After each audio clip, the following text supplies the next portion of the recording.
안녕하세요. 신한은행 투자자산전략부 한범호입니다.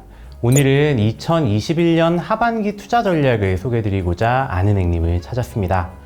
아마 내용이 좀 방대할 수 있기 때문에 바로 핵심부터 말씀을 드리겠습니다. 2021년 하반기는 점차 코로나 팬데믹을 극복해 나가는 경제 환경을 토대로 경제 주체들은 새롭게 마주치게 될 체력 검증 요인들에 대한 전략적 판단 기준을 세워야 합니다. 그리고 전략적인 세밀함을 강화하는 것이 하반기 투자 전략의 핵심입니다.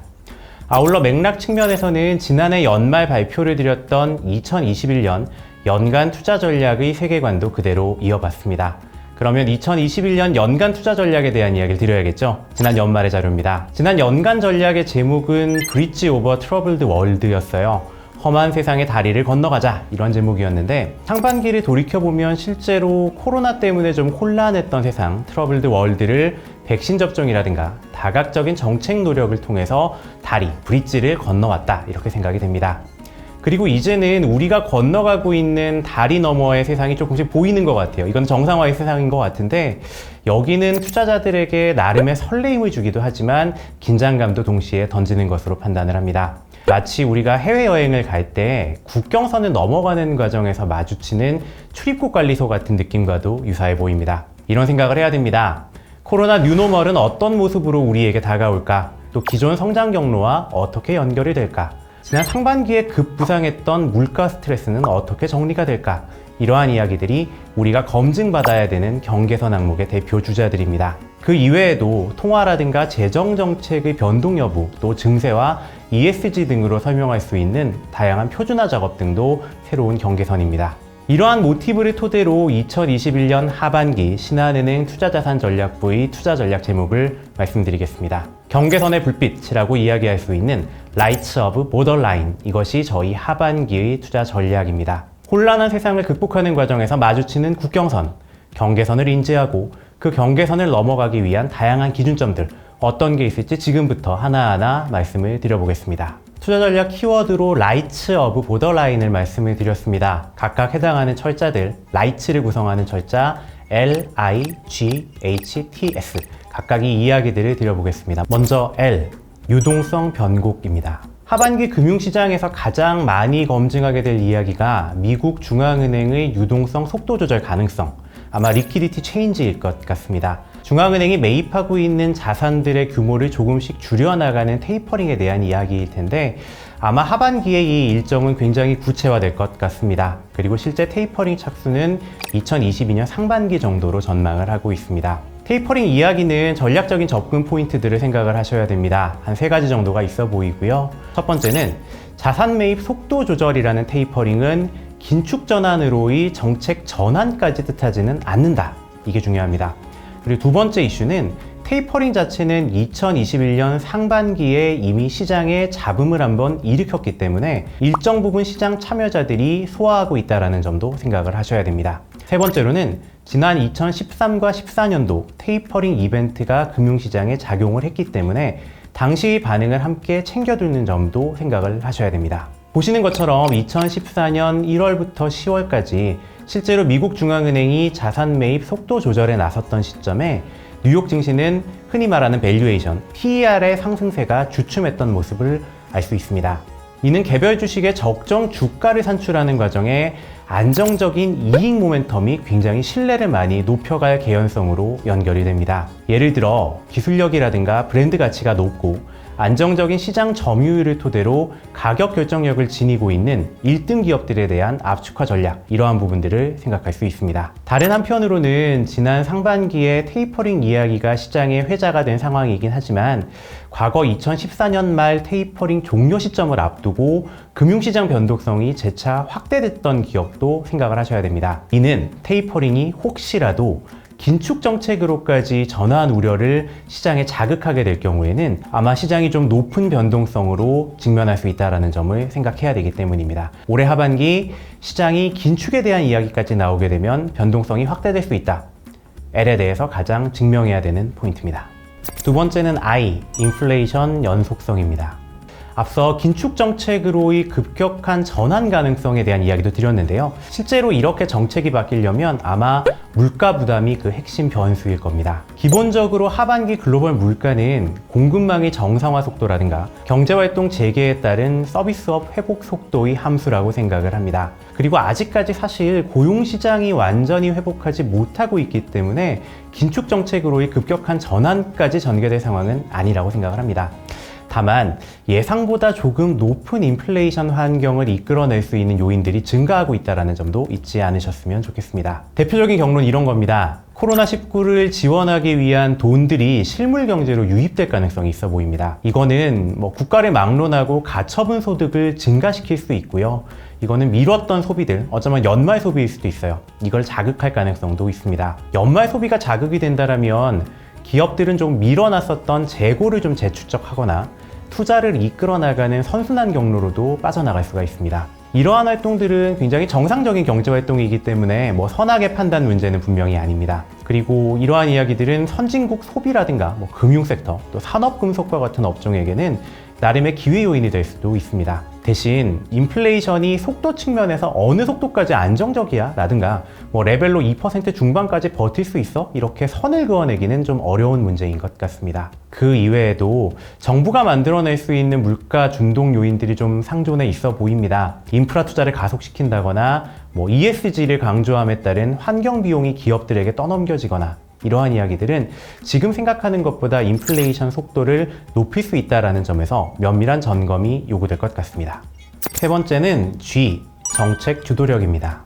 G는 지난 연간 전략 브릿지에서도 언급을 드렸던 정부 정책의 역할로 생각을 하시면 됩니다. 이거는 정책의 집중 여력이나 백신 접종률 측면에서 우위에 서 있는 선진국들의 모멘텀을 기대하는 변수입니다. 특히나 미국 같은 경우에는 하반기 인프라 투자안이 좀 확정이 될 것으로 예상이 되고요. 유로존도 재정 지출을 본격화하는 경로가 예상이 됩니다. 이는 경제가 정상화되는 경로에서의 가속도 변수라고 판단을 하고 있고요. 아마 미국과 유로존이 공통적으로 꺼내들고 있는 ESG라는 화두는 업종별로 차별화된 수혜 업종을 만들 가능성을 열어두게 됩니다. 탄소 절감이라든가 친환경 에너지, 또 그린 사업과 연계되는 IT 등이 그 대표적인 수혜 산업으로 판단을 합니다. 네 번째 철자 H가 있죠. H는 패권 전쟁을 의미하는 헤게머니 워라고 생각을 합니다. 지난 상반기 바이든 행정부와 중국의 관계를 보게 되면 분명 지난 트럼프 행정부와는 결이 조금 달라 보입니다. 지난 트럼프 행정부는 관세 중심으로 벼랑 끝 대치를 이어나갔다라고 하게 되면 바이든 행정부는 인권과 같은 이슈로 아젠다를 확장을 했습니다.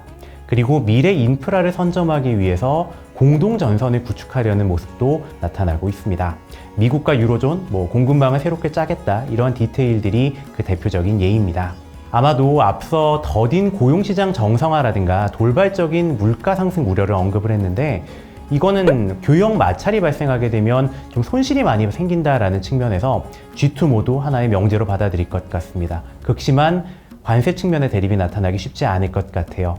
따라서 하반기도 서로 기술력을 조금 강화하고 내실을 높여나가는 경쟁 구도를 기본으로 생각을 하고 있습니다. 이는 중국은 내수 관련주, 그리고 미국은 미국이 구축하려는 공급망 수혜주들의 기회 요인이 될 것으로 판단을 합니다. 우리나라 같은 경우에는 생각할 게 하나가 더 있습니다. 우리나라 경제가 워낙 중국하고 연관성이 높잖아요. 혹시라도 이러한 패권 전쟁의 과정에서 중국의 경기 모멘텀이 급락해버리게 되면 우리나라 주식시장이 조금 흔들릴 수 있겠다. 이러한 우려 요인으로도 촉각을 함께 곤두세워야 하는 변수입니다.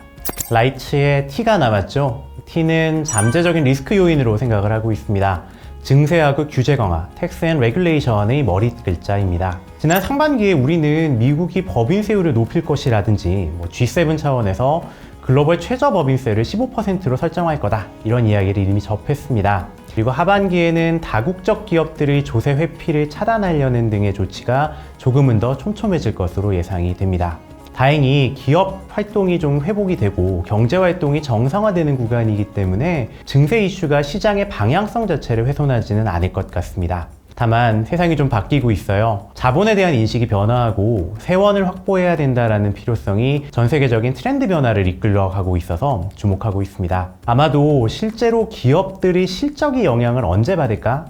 이게 중요한 시점일 것 같은데요. 4분기 중후반 정도의 점검 사항으로 판단을 하고 있습니다. 저가 공세를 기반으로 시장 확장을 주도했던 기존 플랫폼 기업이라든가 디지털세 부과 대상이 될 수 있는 기업들은 변동성이 좀 확대될 우려가 잔존해 있습니다. 지금까지 2021년 하반기 투자자들이 직면할 다양한 경계선 요인들을 라이트라는 키워드로 설명을 드렸습니다. 앞서 라이츠라 그랬잖아요. S가 하나 남았습니다. 마지막 철자 S는 투자 전략의 프레임, 스트래티직 프레임으로 생각을 하고 있습니다. 투자 전략에 대한 세부 프레임 역시 라이츠의 머릿 글자로 소개를 드리도록 하겠습니다. 먼저 정책 실행력과 시장 지배력 측면에서 우위에 자리하고 있는 선두그룹, 리더스를 주목을 합니다.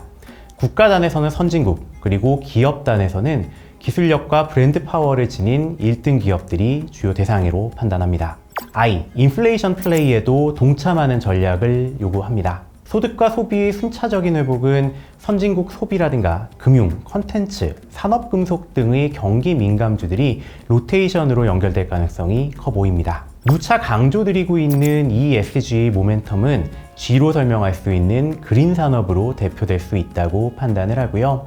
H는 돌발적인 변동 요인들을 고려할 때 해지 수단으로서의 대안을 생각을 합니다. 하이 퀄리티라고 생각을 할 수 있는 안정적인 배당주 등이 대표적인 해지 수단이 될 것으로 생각을 합니다. 그리고 물가 스트레스와 시중금리 레벨이 올라가고 또 증세 타겟이 될 가능성이 있는 기존 빵으로 대표되는 플랫폼 기업들은 아마 조금 부담이 될 수 있습니다. 따라서 성장주들 같은 경우엔 새로운 T의 아이디어를 생각을 합니다. 테크 포 퓨처라는 세밀화 전략을 이야기 드리고자 하는데요. 미래의 투자 연속성이나 지속성, 또 새로운 공급망의 형성 측면에서 반도체라든가 통신 인프라, 사이버 보안, 우주항공 등이 장기적인 성장 궤도를 이탈하지 않는 대표주자일 것으로 판단합니다. 마지막으로 인플레이션 가시화에 대한 이야기들을 생각을 해두고 있습니다. 이 이야기는 인플레이션이 올라가게 되면 미래 가치의 불확실성이 그만큼 커진다라는 이야기도 해석이 됩니다. 이는 투자 시계열 자체를 종전보다 조금은 짧게 가져가려는 투자자들의 욕구로 연결이 될 수 있다고 판단을 해서 만기를 조금 짧게 가져가는 짧은 듀레이션, 숏 듀레이션 상품들을 선호하는 환경으로 판단을 합니다. 언제나 변화무쌍하고 새로운 이야기들이 전개되는 게 금융시장입니다. 이러한 금융시장에서 변수들의 흐름을 전망한다거나 전략을 제시하는 건 언제나 어려운 일입니다. 하지만 정답을 맞추지는 못하더라도 오답은 피해가야 된다라는 끊임없는 노력과 연구는 게을리할 수 없는 것 같습니다. 방금 소개를 드렸던 2021년 하반기 신한은행 투자자산 전략 라이츠 오브 보더라인은 그러한 저희들의 노력이 담긴 작은 결과물입니다. 방송을 보시는 여러분들께 아주 미약하지만 시장을 전망하시는 작은 불빛이 될 수 있었으면 좋겠습니다. 지금까지 경청해 주셔서 감사합니다. 다음번에 조금 더 새로운 주제로 인사를 드리도록 하겠습니다. 안녕히 계십시오.